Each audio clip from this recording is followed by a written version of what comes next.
Yo, this is the Scarcity Studios YouTube channel. Please don't forget to like, comment, share and subscribe. And our sponsors are Alpha Claims and Hire Birmingham, the leading and best accident management company. Get a replacement car anywhere in 1 hour.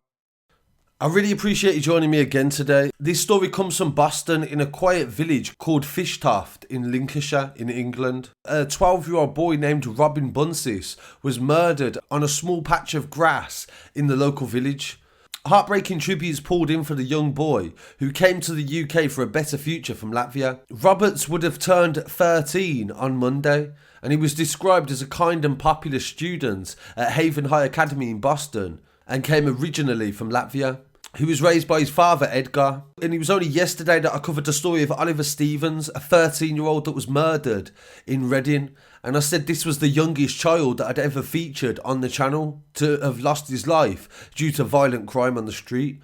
And straight away somebody messaged me this story, and yesterday a 14-year-old boy was charged with his murder and is to stand trial this year in June. The 14-year-old suspect, who cannot be named for legal reasons, was remanded in custody, and similar to the story of Oliver as well, there was arrested pretty much straight away. A family friend told the press that Roberts had moved to the UK 6 years ago.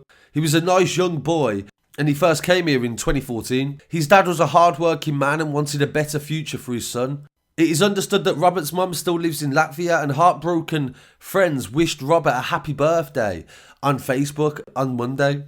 Tributes were paid at the scene where he died, and flowers and messages from friends and family were left there. The school where he went to allowed there to be an assembly for the children to come together to be able to mourn Roberts, and they said in a statement that it was an unbelievably sad day for the school and wider community. Yesterday we were informed that a member of our academy has had his life taken away. To make the situation worse, today we are celebrating his 13th birthday. He was a popular young man with a life of joy, happiness and success ahead of him. Words cannot describe the shared sadness that the school feels as a whole at the loss of this pupil. They said the news defies belief, and they all expect him to still walk around the school grounds, laughing and joking and plotting how to get away with not completing his homework. A Just Giving page has been set up in support of Robert's family, and they've raised over £12,000 in the past 12 hours. It says in the fundraiser that coming from a single parent family, the cost of a funeral is only going to make the time even harder for his dad, who has just lost his son. A Lincolnshire police spokesman said that following a formal identification, they are now in a position to name the boy who has lost his life. Initially, they believed that Robert was 30 years old when they initially came to the scene. The paramedics identified him as a 30-year-old, so I don't understand how that was even possible or how that happened, but that is, I think, a reason as to why I didn't see this story straight away, is that they didn't identify him as a child initially. Police said that this is a devastating incident where a boy has lost his life. The impact is felt greatly in the community, and the type of incident is not what you'd expect coming from a village like this. And this is exactly what they said about Oliver yesterday and the Milton Keynes stories that we covered the other day. So we've definitely got to start to think of the effect that lockdown is having on children, because at the end of the day, they're not staying in the house. You can't keep a child in the house all the time. Some parents need a break. Some kids need a break from the parents, so they will go out to play. And then who are they associating with, and what are they getting up to? Called to an area near Alcorn Grieve in Fishtoft at about 20 past 10 on Saturday morning. When officers arrived there, they very quickly established that the body that was there had died in suspicious circumstances. Our local CID and officers from the East Midlands Special Operations Unit, which investigates murders across the East Midlands region, were brought in to investigate the circumstances surrounding Robert's death. We very quickly established that there were some suspects in this matter. They were arrested, and one of those, a 14-year-old boy who I cannot name for legal reasons, has been charged with murder and appeared before Magistrates Court today.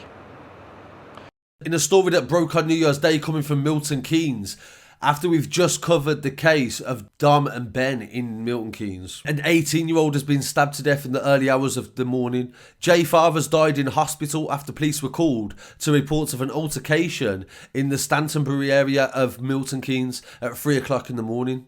A post-mortem examination found he died from a stab wound to the abdomen, and police have been granted more time to question a 21-year-old on suspicion of murder. A 49-year-old man who suffered serious injuries at the scene was taken to hospital, and Detective Chief Inspector Andy Howard from Thames Valley Police says, "We extend our sympathies to Jay's family and we are doing our utmost to try to find out what happened." On social media, he used the name Jay Cunningham and he had a photo of a newly inked tattoo on his arm. This was his last post. He said, "The biggest difference between money and time is you always know how much money you have, but you never know how much time you have." Police officers were called to reports of an altercation in Stantonbury just before 3 a.m. on January the 1st. They found 2 men with serious injuries. Sadly, Jay died shortly after arriving in hospital, despite best efforts of paramedics. Another 49-year-old was left with serious injuries, and a 21-year-old, Callum Aylett, who lives in Welsh Manor, was arrested yesterday and charged with 1 count of murder and 1 count of attempted murder. He will appear in Milton Keynes Magistrates Court on Monday.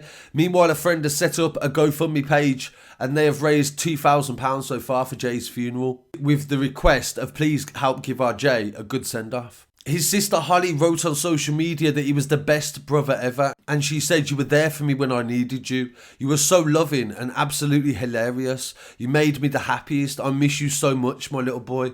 It's killing me. You had a heart full of gold, and I can't put into words how much I miss you and love you. The pain is constant and it's never going to go away." Police are continuing with their investigations and have extended their sympathies to Jay's family. And I'd like to send my condolences to his family as well. And rest in peace to Jay. So I really appreciate you joining me for these stories. Please leave your condolences in the comments and pay respects and try to be constructive. So I really appreciate you joining me today. I'll be back again very shortly with some more news. Please don't forget to like, comment, share and subscribe. Peace.